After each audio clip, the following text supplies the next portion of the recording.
continue with the 7th chapter from your History and Civics book of grade 8, and the name of the chapter is A Rise of British Power in Bengal. And today we are going to start from the Treaty of Allahabad 1765.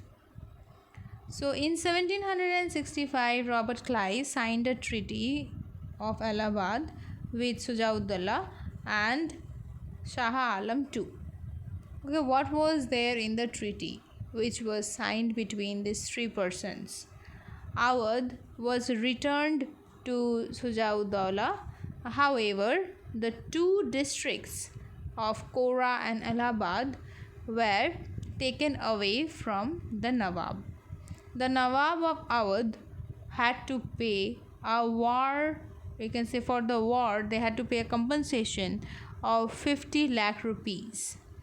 Okay, the British agreed to defeat the Nawab of Awadh against his enemies. The Nawab would have to pay the cost of British troops. Awadh became a buffer state. Buffer means who is safeguarding. Okay, it is a, you can see the diagram actually given in your this page number 68. That buffer means the state which is between the region of the British possessing Bengal at that time and the Marathas. So this was a buffer state. That means Awadh was between these two areas. The British gave Shah Alam II the districts of Kora and Allahabad and an annual pension of 26 lakh rupees. In return, the Mughal Emperor Shah Alam II, he what did he give to the company? Okay, he granted the company the Diwani of Bengal. What is the meaning of this Diwani of Bengal? Bihar and Orissa. Okay, not only Bengal, Bihar and Orissa was also given. The Diwani right was given to the Britishers. Now, what is this Diwani right? The right to collect revenue, that means to collect money, to collect the taxes. Okay, collect revenue from the provinces and judge civil cases. Okay, if there is any dispute between the people or between the state, or you can say among the people and the state, whatever problem is there, the Britishers and the company can sit and have a discussion and solve it out. The company's control over Bengal was made legal. Okay, now they are having a treaty in their hand, so it is now legalized. So after Mir Jafar's death in 1765, his son was made the Nawab of Bengal. He had to sign a treaty with Clive, according to which he had to disband most of his army. Okay, he also had to transfer Nizamat power. What is a Nizamat power? It is a administrative power and criminal justice. Okay, so Mir Jafar's son had to give away these powers to a deputy Nawab appointed by British. Okay, another Nawab, a deputy Nawab was appointed, and that had to this power was transferred to that Nawab. The English East India Company became the real ruler of Bengal from 1765. Okay, what happened in 1765? A dual government in Bengal. Robert Clive introduced a dual government in Bengal in 1765. Bengal now had two masters, the Nawab and the company. The Nawab was responsible for general administration, maintenance of law and order and justice, that is criminal cases they were looking after. The company had military power and the right and use the revenue of Bengal. This arrangement was known as dual government. Dual means two. Okay, dual government.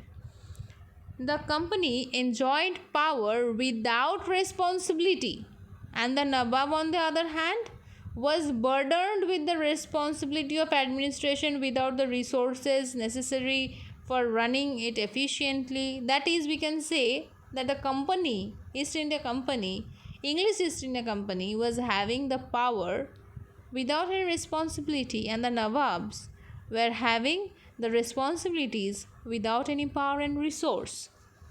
Okay, the company took no interest in the welfare of the people. Company was having the money.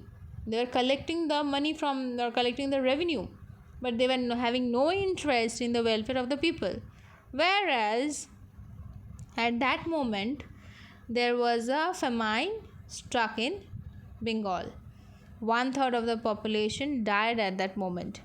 But the company did not take any interest in the welfare. Whereas the Nawabs did not have sufficient resources to help the people. Okay? The evils of the dual government began to manifest themselves. The administration of economy collapsed.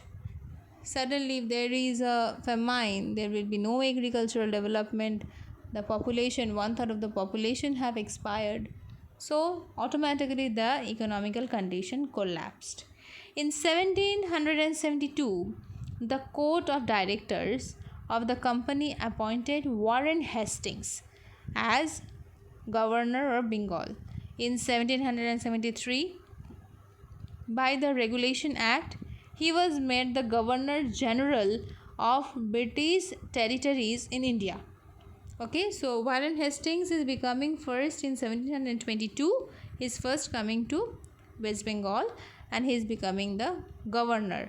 And in the next year, 1773, with the Regulation Act, he is becoming the Governor General of all the British territories within India. So the Governor General was now the most important functionary of the East India Company.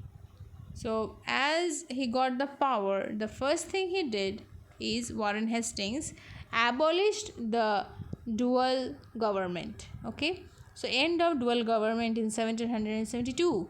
Warren Hastings abolished the dual government of Bengal and brought Bengal directly under and completely under the control of the company. The treasury was shifted from Murshidabad to Calcutta, which now became the capital of Bengal. And later on, Britishers made Bengal the capital of India. Okay, so Warren Hastings was a competent, you can say efficient also, administrator. He introduced many reforms in the administration and laid the foundations of an organized system of government in Bengal. Hopefully you understood the chapter. Thank you.